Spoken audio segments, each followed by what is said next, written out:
Meron tayong na-feel dito mga babes agad-agad na maaring hindi ito for all, kaya naman just take only what resonates. Madami ng panahon lumipas, oras dumaan, seasons, maraming beses na rin nagpalit. But it looks like someone here is still building up that courage. Sa mga panahon ngayon, wala siyang pinalampas. Mas binuo niya yung loob niya, mas tinatagin niya yung loob niya. Parang nagpe-prepare siya sa isang klase ng laban na hindi niya rito susukuan. Yeah. That's the energy.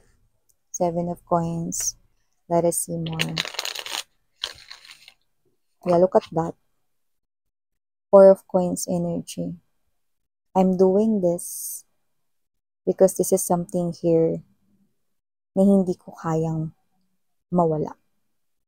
That's his or her energy. That's his or her energy. 4 of Coins. Let us see.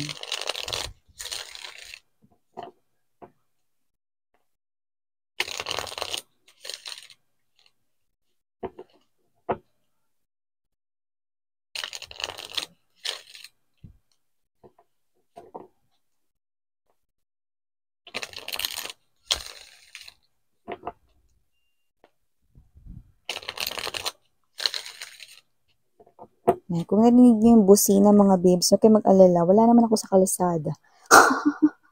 Hindi naman tayo pwede mag-reading sa kalsada mga babes. So, hukulihin tayo.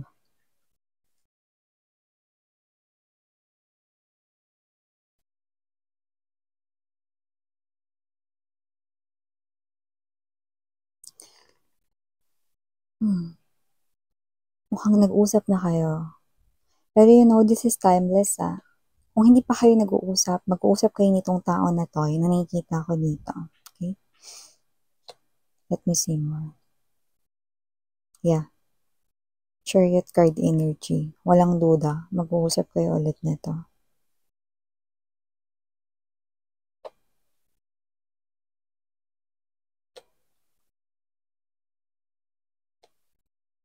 Okay.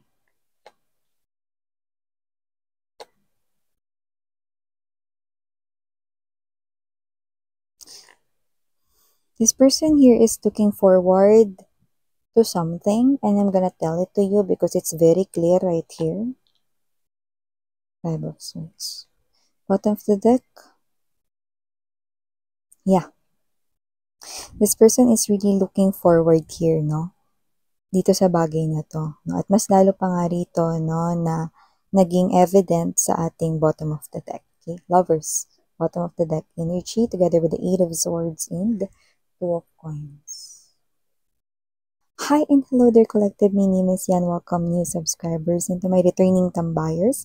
Thank you sa inyo walang sawang love and support na binibigay sa akin. And kung hindi nyo pa knows mga mahal, mayroon pa po tayong other channel. Link is down below sa ating description box. So if interested, just click that link no, para kayo ay ma-redirect dun sa ating other channel kung saan nag-upload din tayo ng collective readings for all signs. No? The other channel's name is Dalnim, which means Goddess of the Moon in Korean. Okay? Just like the High Priestess, no? Parang ganun din yun. I'm gonna reveal to you the secrets that you do not know. Okay? So, yun nga, wala rin po tayong gender. So, babae, lalaki, LGBT, everybody welcome. You can also switch roles because possible talaga magka-swap-swap. Kasi general reading ito. And at the end of the day, everybody hold your free will. Like, malaya ninyong gamitin yan anytime, anywhere if you want to claim the messages and use it as your guidance or hindi. Thank you so much everyone sa inyong undying love and support for me. I really do appreciate you guys even though I do not know your name personally, but I'm really happy and my heart is really jumping, no? Sa saya dahil nandito kayong lahat. Okay? So yun nga, yeah, I'm being so cheesy. So yun nga, no? Okay, timeless tayo dito sa pwedeng ito ay nangyari na sa iba. Sa iba naman nangyayari na po ngayon and sa iba ay mangyayari pa lang. But here, this person will definitely talk to you. This is an adult communication right here. No? Lahat ng mga nilalaman ng kanyang isipan, lahat ng kanya ritong gustong sabihin sa inyo, lahat ng nilalaman ng isip niya, damdamin niya, puso niya, lahat-lahat. No? Yun ay kanya ritong sasabihin sa inyo. And this is the person right here who's someone na nakita ko rito, no? Na umalis lumayo, maaring inabandona, iniwan kayo way back before, but look at that, Eight of Cups is in reverse position, someone's coming back, and this person here is coming back to his or her home. So, ang tinatawag niya ditong kanyang home, there's a difference, no? Way back, nung ako ay nag-aaral, no? At tinanong ko ano yung pagkakaiba ng home sa house. Kasi when you say house, it's just a structure. Ginawa ng engineer, ginawa ng architect, mga carpentero, no? So, that's the house. It's the structure, no? But home is different naman when it comes to meaning. Kasi when you say home, it's not just a structure. It's the love that the family is giving sa isa't isa. So, yun yun, no? So, nakita ko dito that this person here, ang tinutukoy niyang kanyang home ay walang iba kundi kayo. So, this person here is having this U-turn back to you, pabalik sa inyo. And I'm seeing this person here driving. Pwedeng meron siyang sarili rito, no, na vehicle, car, yan, o kahit anumang klase ng sasakyan niya, no, or maybe kung wala, this person with the chariot, no, this person here is definitely making biyahe, no, pabalik sa inyo or papunta sa inyo, no. And with this Six of Wands energy, this is a long time coming, but it's here now. Sumayaw. You know, it's been a long time coming, but he or she is here now. This person here is already making his or her way to you. At yung iba nga, nakipag-usap na sa inyo. Yung iba naman, nakikipag-usap na right at this very moment, no? And yung iba naman ay makikipag-usap sa inyo, walang duda. Kung wala pang pag-uusap ngayon, wala pang contact ngayon, no? Then, wait and see, because this person here will definitely make your phone na ring, or this person here will definitely contact you in any shape, way, or form. Definitely. Kung kinakailangan humingi ng tulong sa iba, gagawin niya. Basta makikipag-communicate siya sa'yo no matter what happened. This person here, sinasabi niya rito sa akin, no? Nakakarating naman, kaya hindi niya na kailangang ulit-ulitin. Intromitida yung reader. Oo, kasi parang pinagduduldulan niya sa akin na sabihin ko sa inyo, Miss Yan, pakisabi nga dyan sa collective mo na pabalik na ako. Ito, sinabi ko na nga, di ba? Intromitida yung reader. So, ito na nga. No? Magkakaroon ng pag-uusap sa inyong dalawa kung sino man tong ex-lover mo. This person right here is someone na kung kayo ay nag-usap na, no? Nakikita ko rito, nagalit kayo at nakikita niyo yun sa inyong expression, no? Pinagtataboyan niyo siya, pinagsasalitaan niyo siya rito ng mga bagay na nilalaman ng inyong puso at damdamin. O sige, gusto ko rin maging honest sa'yo, ganito, ganyan, no? So, kagaya ng paglabas niya ng emotions, sa lahat ng naiisip niya sa kanyang thoughts, damdamin niya, no? Ikaw din, no? Sige, magiging honest ako sa feelings ko sa'yo. Ganito naramdaman ko, ganito pa rin nararamdaman ko ngayon. Nagagalit ako sa'yo, no? So, yan, with the Five of Swords energy, no? Nilabas mo rito yung galit mo, nabigyan ka ng pagkakataon ma-release yung napakatagal mo ng gustong sabihin at malaman sana nitong tao na to, no? And then, this is you. I don't want to see your face. I don't want to be with you anymore. Don't come back. Huwag ka na magpapakita sa akin ulit. Blah, blah, blah. No? And this is you. You're showing right here some kind of layuan mo na ako. I'm so disappointed sa inyo. I'm not trusting you. Ganun yung energy mo, no? Dito sa ex mo na to, no? Hindi mo na siya pinagkakatiwalaan. Nilabas mo na lahat rito, ng iyo rito, na parang gustong sabihin, yung iba maaring may exclamation pa kayo dito na maaring nakapagsabi kayo ng mura or whatever, no? Parang, not necessarily diretsahan nyo siyang minura, pero iba yes, pero iba naman maaring nagmura muna, tapos bago sinabi yung feelings, parang, naman, no? Parang ganun kayo, no? Naman, no? Pagtapos ng lahat, babalik ka ngayon, tapos sasabihin mo ganyan, blah, blah, blah, blah, blah, blah, blah. Yan, no? So, iba ganun. So, nakita ko dito mga babes, na pagtapos niyan, pagtapos rito ng sasabihin ninyong layuan niya na kayo, umalis na kayo rito sa life niya, no? Ayaw niya na makita yung kanyang face, no? Kahit kantahin niyo pa yan, kanta ni Nina. I don't wanna see your face. Diba yan, no? Don't call me in the middle of the night no more. Yan, di ba yun? Don't expect me to be there. So parang wag wag ka na daw niyang tawagan, yun yung gusto mo rito, no? Ayaw mo na rito na magpabalik-balik pa siya rito, na wag na rin niyang lapitan yung mga kaibigan mo, pamilya mo, no? Wala na siyang dapat na gawin dito.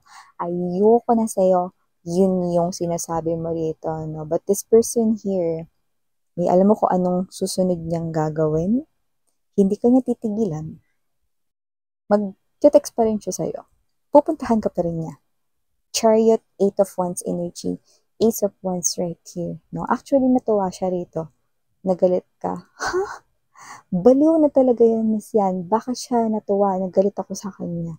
After all these years, after ng lahat-lahat ng mga nangyari, dumaan ng mga panahon, no, magpapakita siya sa harapan ko and then sasabihin niya, ito ganyan, ito yung mga feelings na nararamdaman niya ngayon, nilalaman ng isipan niya rito, tisihin niya siya rito ng tawad, ano to, ganun-ganun na lang yun, miss yan, no, bakit masaya siya ngayon, nagalit ako sa kanya, baliw talaga. Well, in this person's thoughts and feelings, kaya siya masaya. I'm gonna reveal it to you. Kaya siya masaya rito na nakikita kanyang galit, no? Because this person here feels, nararamdaman niya na kaya ka galit ay dahil mahal mo pa siya. Okay? I'm not gonna lie here with you guys, no? Alam niyo naman, while shuffling, sinabi ko na sa inyo, no, na hindi lahat kayo makaka-resonate dito, no? Pero you cannot also hide your feelings from me, okay? Not with me. Because I'm seeing that this person here also feels that you are still affected because you are still in love with him or her, no? Hindi man ganun katindi, pero mahal mo pa siya. Kaya yung iba sa inyo, mangiyak-ngayak ka sa galit, parang gusto niyo siyang sapakin rito, kahit sobrang tagal na nun ng bagay na yun na nangyari, no? Because tama siya. Maybe this is not you. Okay? Maybe you're just saying, galit ako miss yan kasi ginawa niya sa akin yun. Pero pagmamahal, what? Yeah, you are not realizing that your anger is coming from the place of you still have remaining feelings but you are unaware of that. Subconsciously, may pagmamahal ka pa rin sa kanya. And this person here is not really someone na nagde-daydream lang or whatever because I'm seeing that unawarely, may pagmamahal ka pa sa kanya. That's why your anger gives this person here hope. Nag-spark yung hope sa kanya dito, no? Okay? Be honest with your feelings and emotions. I'm not saying to go back to this person here. No, I'm not saying, because at the end of the day, it's still your decision to make. Isn't it? I just want you to take a pause, understand your emotions and feelings, especially towards this ex of yours, and look deep within your soul. Hindi ko na ba talaga siya mahal? Kung mahal ko pa ba siya, sapat ba na pabalikan ko siya sa buhay ko? What's gonna happen next? Dive within your soul. I'm not saying talk to yourself, but talk to your intuition, because your intuition is your what? Your connection, your contact number to the divine unseen forces. It's like you're dialing, tut, tut, tut, tut, tut. Hello universe, ano ba kailangan kong gawin? Yes, okay? That is your lifeline, okay? And I'm seeing that you need it the most, no? Yung intuition mo. Go within yourself. Okay? This person here, okay? will make you think about this. Bibigyan ka niya ng panahon upang pag-isipan ito. Yun yung sinasabi niya sa akin rito, na parang kailangan mo lang ng time para mapag-isipan ito. Kasi nafe-feel niya rito, no, na mahal mo pa rin siya at may chance pa rin siya rito sa inyo. No? Mas yan, pag pinabalik ko siya sa buhay ko, ano na mangyayari? Sagutin mo muna sa sarili mo kung gusto mo ba siyang bumalik sa buhay mo. Kung yan bang remaining feelings ay sapat para magpatuloy or pawala na yan. Kasi you still have that in you. Others, pwedeng you're confused na hindi to pagmamahal, miss, yan galit ako sa kanya. But your anger, if this is your reading, that's why I'm telling this is not for everybody. Okay? Because if this is your reading, you are mistaken anger from love. Because if I'm gonna dissect it, no, nakikita ko dito, you are still in love with this person here. 12 points right here, 8 of Swords, lovers. I know you're in pain and you're afraid, scared of your what ifs. Marami kang what ifs. What if this person here, iwan ako ulit, miss yan? What if this person here abandoned me, miss yan? What if this person here falls in love again with another person or matukso sa ibang person? Anong gagawin ko, miss yan? That's why it's your decision to make. I'm seeing you na mas magiging confused ka pa rito dahil mas lalo siya ritong lalapit sa inyo. Chariot card energy. This is the energy here of I'm not letting you go because I know you still love me. Yeah. Okay? At yun yung ginagamit niya. Yung feelings na meron ka pa sa kanya. But if you're gonna ask me, Miss Yan, is this person here, totoo ba talagang love niya ako? Like yung love talaga? Yeah. This person here might realize it late or a little bit late. But if I'm gonna look inside this person here of how he or she understands love, okay, I'm gonna connect, yeah. You just heard, no? Show me the meaning of being lonely. Is this the feeling I need to walk with? You know? So, kasi naman tong energy na to, niintindihan niya kasi yung meaning ng love nung malungkot siya. Show me the meaning of being lonely. No? Kaya kung sino man tong energy na to, no, na-realize niya yung meaning ng love dun sa inyong separation. So, it doesn't have to be necessarily that this person here involved you into a third party, which is a person. Okay, it could be any other interference, no, way back before. But whoever this person is, yeah, might be a little late, no, sa pag-realize that he or she loves you. But yung love, na-realize niya nung time na malungkot siya. Okay. I think you need to prepare here yourself because this person here is coming back. And this person here will keep on coming back. Okay? At kahit na bibigyan ka niya rito ng time, no, to think about your emotions and feelings, this person here will just wait for you. And will keep on waiting for you up until you are already ready to give him or her your answer.